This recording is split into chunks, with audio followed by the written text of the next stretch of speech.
पांडवपुत्र अर्जुन जब युद्ध के क्षेत्र में अपने अस्त्र शस्त्रों को फेंक देते हैं और युद्ध करने से मना कर देते हैं, तब श्री कृष्ण भगवान अपने मित्र की बात खराब ना हो जाए उसके लिए उनको दिव्य विराट स्वरूप का दर्शन प्रदान करके भागवत गीता के 18 अध्याय के श्लोकों का प्रवचन देते हैं। 18 श्लोकों का क्या महत्व, 18 का ही क्यों देते हैं उसकी जानकारी सुनो। भगवान के 18 श्लोक हैं, 18 जो अध्याय हैं वो 18 ही क्यों हैं? तो भगवान ने अपना विराट स्वरूप प्रकट किया। विराट स्वरूप में पहले तो 5 सर प्रकट किए पंचदेवता के, फिर 10 भुजाएं, 5 सर होंगे तो 10 भुजाएं, 15 हो गए, 1 पेट, 16, 2 पैर, 17, 18।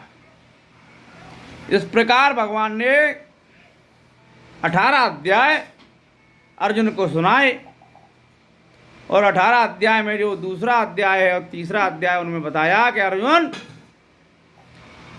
शास्त्र और शस्त्र कब कब जरूरी है। जब बात जननी जन्मभूमि पर आ जाए तो युद्ध करने से अर्जुन तू डर मत। जिन्हें तू मारने की सोच रहा है, कह रहा है कि मेरे गुरु हैं, द्रोणाचार्य हैं, चाचा ताऊ के भैया हैं, और उनसे युद्ध नहीं कर रहा है कि मैं अपने भाइयों को मार के क्या जमीन जात का सुख लूं। तो श्री कृष्ण भगवान कहते हैं अर्जुन, जब अधर्म की बात आए, धर्म की मर्यादा को ताड़ ताड़ अगर कोई कर रहा है, चाहे तुम्हारे घर परिवार का है, तुम्हारी बहन बेटियों, तुम्हारी जननी जन्मभूमि पर कब्जा कर रहा है, तो भले ही तुम्हारा सामने गुरु है, अगर वो द्रोहियों का संग दे रहा है तो युद्ध करना चाहिए, तुम्हें युद्ध करना चाहिए। क्योंकि अगर तू युद्ध को नहीं करेगा तो भी तू पाप को भागी होगा, और युद्ध करता है तो दोनों ही स्थिति में तेरा भला होगा। पहली स्थिति यह है, अगर युद्ध करते करते अगर तू मारा जाता है तो अभी तू मुझे ही प्राप्त होगा, वीर गति को प्राप्त होगा। और अगर तू जीत जाता है अर्जुन तो राज्य के समस्त ऐश्वर्य को, इस नदियों को, इन्हें धरा पे समस्त मड़ियों की खानों को तू भोगेगा। एवं यह धरती भी प्रसन्न होती है, क्योंकि जब धर्म पर चलने वाले लोग इन नदियों में स्नान करते हैं, ऐश्वर्य को भोगते हैं, तो प्रकृति भी प्रसन्न होती है। क्योंकि ये धर्म पर चलने वाले लोग हैं, वृक्षों से मीठे फल खाते हैं, वृक्ष प्रसन्न होते हैं, क्योंकि वो वृक्षों में पानी देते हैं जब फल खाते हैं। अधर्मी लोग होते हैं, फल खा लेते हैं और वृक्ष को काट काट के अपने घरों में फर्नीचर सजा सजा के रख लेते हैं, जिसका दुख अन्य लोगों को भोगना पड़ता है। जिस प्रकार इस कलयुग में घरों में फर्नीचर बढ़ते जा रहे हैं, आदमी को फल चाहिए, आम चाहिए, अंगूर चाहिए, सेब चाहिए, पेड़ कोई लगाना नहीं चाहता। गुस्सा तो इतनी आती है कि 2-4 मुक्के में जड़ दो। ऐसे कलयुग के लोग हैं, 100 रुपया, 200 रुपया फलवा पे ले जाए, फल दे दो। पेड़ इनको बाप लगाया पे, लेकिन फल नहीं, फल पेड़ नहीं लगाएंगे, बस फल चाहिए। एसी की हवा में सोना है, वृक्ष लगाना नहीं है, फल चाहिए। अरे इनको तो प्लास्टिक के फल मिलेंगे कलयुग में। पैसे कोरोना में रखे रह गए ना, कोरोना काल में ऐसे रखे रह जाएंगे, क्योंकि वृक्ष साक्षात भगवान स्वरूप है। तो फल दे रहा है, भैया फल ले लो, जीवन रक्षक ऑक्सीजन ले लो, पर काटो मत। काटोते ही इंसान का जीवन खतरे में पड़ जाएगा। क्यों पड़ जाएगा? ऑक्सीजन की कमी हो जाएगी, गर्मी बहुत भयंकर हो जाएगी। तो यही बता रहे हैं कृष्ण भगवान अर्जुन को कि अर्जुन, ये अधर्मी लोग हैं, वृक्षों को काट रहे हैं, उल्टे सीधे काम कर रहे हैं, धर्म पे नहीं चल रहे हैं, प्रकृति को काट काट के अब आवश्यकता से अधिक इकट्ठा कर रहे हैं वृक्षों को। ये निश्चय ही बहुत बड़ा पाप हो रहा है। इसलिए तो युद्ध कर। युद्ध करने से ये धरती मुक्त हो जाएगी और धर्मात्मा को राज्य होगा।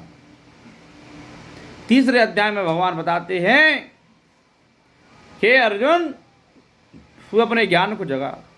ज्ञान को जगाने के लिए मन की वासना दूर करनी पड़ती है। काम वासना को मानना पड़ता है। काम वासना को जब कंट्रोल करते हैं अपन ज्ञान इंद्रियों से, उसके बाद में ज्ञान चक्षु खुलते हैं। यानी एक नेत्र होते हैं, ये एक नेत्र होते हैं हृदय के अंदर। तो हृदय के अंदर वाले नेत्रों को खोलने के लिए वासना को मार के उपासना में लगाना पड़ेगा। जब आपकी उपासना जागृत हो जाएगी तो बाहर के ये नेत्र हैं जो आज किसी भी मान लो नारी को देखकर चंचल हो जाते हैं या किसी भी गंदे दृश्यों को देखकर चंचल हो जाते हैं, वो फिर नहीं होंगे। तो आप समस्त माता बहनों में, बालक बच्चों में नारायण का बात समझेंगे, ज्ञान चक्षु जागृत हो जाएंगे, संतों के जैसा हृदय हो जाएगा। मन ही मन आप सबको नारायण मानेंगे, चाहे कैसा भी हो, कैसा भी सुंदर स्त्री या पुरुष हो, आप उससे प्रभावित नहीं होंगे। इसलिए नर और नारियों, ये भगवान का जो संवाद है कि वासना को कंट्रोल करो, उपासना को जगाओ, क्योंकि इसके बाद में जो दरवाज़ा होता है, इनको कंट्रोल करके ज्ञान का दरवाज़ा होता है, वो जागृत हो जाता है, जिससे आप माया से बचे रहती हो। जो जरूरी चीज़ है वो करो, व्यर्थ के उटपटांग कामों में मत लगो। ग्रस्त मनुष्य के लिए काम वासना उसके धर्म पत्नी के साथ में ही संतान उत्पन्न करने के लिए होना चाहिए, जिससे कि उसके वंश उत्पत्ति हो सके। वंश उत्पत्ति के लिए ही, अपने पितरों को संतुष्ट करने के लिए जरूरी है, वहाँ के दूसरों के घर परिवार को बिगाड़ने के लिए नहीं है। अर्जुन, अधर्मी लोग दूसरों के घर परिवार में ताकते झांकते हैं, जिससे वो मृत्यु और अपयश को प्राप्त होते हैं। यानी अगर उनकी बदनामी होती है, वो भी एक तरह से मृत्यु ही है। लेकिन इस तरह के लोग बड़े बेशरम होते हैं। बेशरम लोगों को अपनी इज्जत की कोई परवाह नहीं होती, दूसरों की भी इज्जत खराब कर देती है। जो भी स्त्री पुरुष हैं, चंचलता बस या मूर्खता बस एक दूसरों के बाहरी शरीर के चक्कर में पड़ जाती हैं। भैया दूर रहें।